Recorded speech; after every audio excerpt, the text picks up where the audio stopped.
everybody is good, we're going to go ahead and get started. Just want to first thank everybody for coming here today. I'm going to recognize the people you see standing up here with me. Today you're going to hear from Placer County Sheriff Wayne Wu and Placer County District Attorney Morgan Geyer. Also standing with us is Laisha Boyden, the Chief Deputy U.S. Marshal of the Eastern District of California, Chair of the Placer County Board of Supervisors, Shanti Landon, and Placer County CEO, Daniel Chatney. And over here to the left of the podium are the investigators who helped make the reason that we are here today possible. Lieutenant Tyler Neer, and from our cold case unit, Kurt Leatherman, Anne Marie Schubert, Sergeant Chris Carrollton, and Jenny Turner from the District Attorney's Office. So we are here today to announce a significant development in a decades-old murder investigation. It's one of Placer County's most well-known cold cases, the murder of a mother, her 11-month-old baby left crying in a high chair. It's remained unsolved until now. So to walk us through this, I will hand it over to Sheriff Wayne Wu. We will take questions at the conclusion of this. Thank you, Elise. Well, good afternoon, everybody. Thank you so much for being here this afternoon so we can share this major breakthrough in a 34-year-old cold case. We're here to discuss the 1991 kidnap and murder of Cindy Warner out of a home in Granite Bay. Arguably, this is one of the most heinous, notorious cold cases we have here in Placer County. As Elise mentioned, it occurred on November 25th, 1991. She disappeared from the home. Hours later, her 11-month-old was found still strapped to a high chair, crying. Her remains were found approximately 3 weeks later in the Forest Hill area, where pathologists at the time feel like she was kept alive for some time after she went missing. She hadn't been dead and left in the Forest Hill area for 3 weeks. Now, I'm pleased to report that last Friday, detectives from the Placer County Sheriff's Office, members of the cold case investigation team with the assistance of the Bullhead City Police Department in Arizona, arrested the monster responsible for this crime. And he's identified as 64-year-old James Lawhead, Jr. Now, we hope that this arrest will help bring some justice and closure to Cindy Warner's family. But as I'm going to talk about the case and the circumstances about the case, we actually have been looking for Mr. Lawhead for quite some time. And we were just preparing to ask for the public's help. We created a video that was going to go out this week to ask for the public's help in helping us find Mr. Lawhead before we got this lead and arrested him on Friday. So I think it would be best if we showed the video now, and it can kind of tell the story about Cindy Warner's case and how this case has transpired, and then I'll add to it after the video. Cindy Warner was a married woman with 2 young children. She was kidnapped in the middle of the day in November of 1991. She just disappeared from the face of the earth. She was found strangled to death and found in a very remote area. Granite Bay is the kind of place where some still leave doors and blinds open. Just something that didn't happen in Granite Bay. It was shocking. After more than 3 decades, we believe we know who is responsible for the murder of Cindy Warner. Cindy Warner had gone to her sister's house to clean her house and took her 11-month-old child with her. Around lunchtime, she had put her child in a high chair at a kitchen table. Cynthia's husband arrived at the house with their 4-year-old daughter and found the 11-month-old. The baby was still here in the same seat, still crying with the Cheerios. Cindy Warner, devoted mother of 2, has disappeared without a trace, leaving her shoes, her coat, and her car at the scene. The search pattern has fanned out in all directions from this Granite Bay command post. So far, they haven't found a thing. She was found 3 weeks later, 300 feet off the roadway in a wooded area. Investigators say the killer made no attempt to hide the body. Up to now, no tracks or clues have been found. Police hope samples taken from the body will show them something. Over the years, a huge amount of work was done on this case. We had submitted numerous items and just kept getting blanks. And it was actually the last item we had submitted, thankfully, due to the new technology. Contra Costa's forensic lab was finally able to get us a hit. We've identified this individual as James Lawhead Jr. He was a sex offender, spent some time in prison for some sex crimes. In 1980, he broke into the home of a grandmother and beat her unconscious and sexually assaulted a young child. Was sentenced to 19 years in prison, was released after 11 years. This crime was committed 10 months after he was released. In 2005, he was arrested for a weapons charge, told a acquaintance that he believed he was going to go back to prison for the rest of his life and that he was going to disappear. And shortly after that, completely disappeared. This man has been on the run for a long time.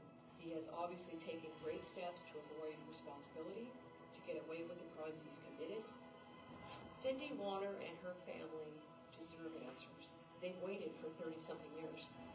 And now it's time to bring this individual to justice and to hold him account for what he did to this family.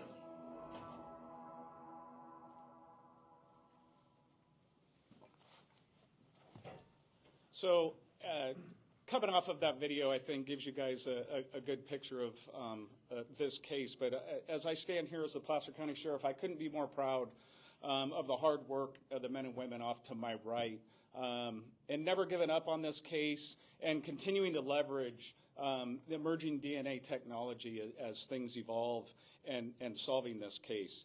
You know, as the video mentioned, once we identified James Lawhead as the suspect, it appeared that he'd just disappeared since 2005. And we explored all possibilities on what could have happened, whether he was still living under a fake identity, whether he had left the country, or whether he was even deceased. And we checked records throughout the United States and Canada. But late last week, really an unsung hero in this case, there's many, is an analyst from the Scottsdale, Arizona Police Department. Our detectives reached out to other jurisdictions and other states who have permission to leverage facial recognition technology. And this analyst used the Department of Transportation database in Arizona and got a match on a photo of James Lawhead. And we quickly responded to the area with the Bullhead City Police Department and arrested him that same day. Now, I'd like to talk a little bit about James Lawhead's past, covered a little bit of it in the video, but that 1980 case where he was convicted is one of the most heinous crimes you'll read about. He broke into a home and beat a 71-year-old grandmother nearly to death, stating he thought he killed her. He then subsequently raped and sodomized the 11-year-old granddaughter. All that being said, he only served 11 years. And when he was sentenced, psychiatrists from the state classified him as a mentally disordered sex offender who was not amenable to treatment. Yet he was still released after 11 years and kidnapped and murdered Cindy Warner within a year of his release. Now, in 2002, it was in the area. He did have other contacts with law enforcement. He failed to register as a sex offender in Placer County, and he was arrested. His mugshot is over there off to my left. And then he had an outstanding weapons charge arrest from the city of Lincoln in 2005. And that is when we believe he assumed the identity of Vincent Reynolds, and he disappeared. Now, when he was arrested, we arrested him at the driveway of his home in Bullhead, Arizona. He did not resist. He has since been booked into the county jail in Mojave County in Arizona, where he's being held on charges of kidnapping, murder, and being a wanted sex offender. Our detectives flew out there immediately upon his arrest and served a search warrant, seizing numerous items of evidence from the home, including multiple loaded firearms staged throughout the house and a bag that had his clothes, $15,000 in cash, and a burner phone. Now, he will be brought back to Placer County to be held accountable for his crimes. And then also arrested in this incident is his sister, whose booking photo is down there on the far left. Terry Lawhead. She's 71-year-old Terry Lawhead, who resides in San Clemente, California. She was arrested for accessory, and we arrested her on Saturday the 25th in Lancaster County, South Carolina. Now, Terry was contacted numerous times over the last 20 years, including by the Placer County Sheriff's Office in search for her brother. The last contact we had with her was in March, where we explained to her exactly what her brother was wanted for and explained to her the circumstances in Cindy Warner's case. She still denied any knowledge, said she hadn't seen or heard from her brother in over 20 years and that he may have possibly been dead. When in fact, investigators later found out the home that Mr. Lawhead had been residing in Arizona was owned by his sister Terry, and they had been in some communication, and she was aiding his escape. So with that, at this point, I'd like to turn it over to my partner, who also has an investigator on our cold case investigation team, to talk a little bit about the prosecution moving forward, and that's Placer County District Attorney Morgan Geyer. Thank you. Good afternoon. Again, my name is Morgan Geyer, the Placer County District Attorney. Our office has charged Mr. Lawhead with 1 count of murder and 2 special circumstances, one for murder a rape during the commission of a murder and a kidnap during the commission of that murder, as well as an independent count of kidnapping. Needless to say, this is an incredible case, and I want to first start by commending Sheriff Wu and the men and women of the Sheriff's Office, specifically the cold case team. Justice, just because the passage of time, doesn't mean justice diminishes in importance. This family has suffered in anguish for 35 years, and they deserve some accountability. This was an enormous case that devastated a family and shook a community. I was in high school at the time. I didn't live far away. I remember my parents talking about this case. The entire community talked about this case and the Warner family. And for this day to occur represents that our investigators, our prosecutors, continue to work on these cases. Simply because the passage of time doesn't mean any importance is diminished. We harness new technology, we commit to good old-fashioned police work, and ultimately apprehended someone responsible for this crime. The legal process will unfold. It's still to be determined when we will see Mr. Lawhead here in Placer County, based on the extradition from Arizona. But we look forward to his arrival here so we can commence prosecution and give some measure of justice to the family and to the community. I don't use the word closure because I don't really think there is such a thing, but at least there can be accountability and some finality for the family as they begin to navigate the criminal justice process. So again, I want to thank our partners, the Sheriff's Office, for this incredible arrest, and we look forward to bringing Mr. Lawhead to justice as swiftly as possible. Thank you.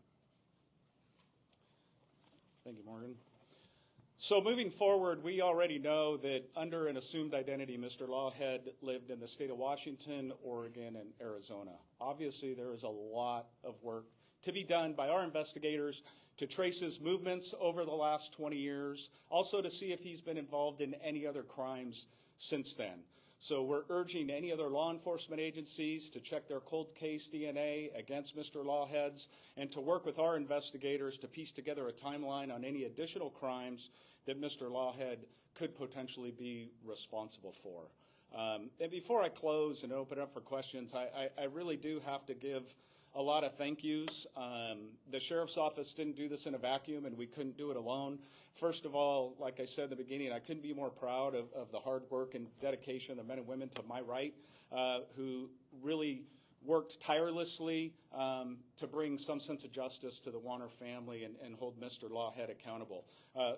My partner, District Attorney Morgan Geyer, and his office for their collaboration and partnership, the Laisha Boyden and the U.S. Marshal's Office for their assistance, our Board of Supervisors and our County Executive's Office, honestly, we couldn't do what we do without the support, both for Morgan's shop and the Sheriff's Office, financially in our budgets, to provide top-notch law enforcement service and take cases like this and work them tirelessly to make sure we find justice for the victims.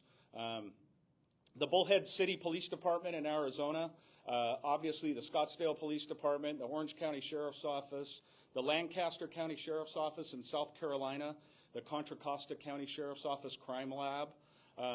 We couldn't have done any of this without the assistance of all of those agencies. And then I think finally in closing, I have to point out that working cold cases is also a very expensive endeavor. It costs a lot of money going to a lot of these private labs to do this DNA testing. And while the Sheriff's Office, through the support of the county, has invested a lot of money in some of these tests, we had some initial success. And I've spoken about that success out in the community. And it has touched members of this community to stand up a Placer County Cold Case Foundation to raise funds to help investigate these crimes. And it was, in fact, donations from members of this Placer County community that paid for the testing that actually solved this case. So with that, we will open it up for a short question and answer, but I would ask that understand there's a lot of things unfolding right now, and this is an active investigation that will be prosecuted, so there may be a lot of things that we cannot answer. So with that, is there any questions? Sheriff, your message today to the Warner family. Obviously, there's no closure and it doesn't bring her back, but what would you say to them more than 30 years after?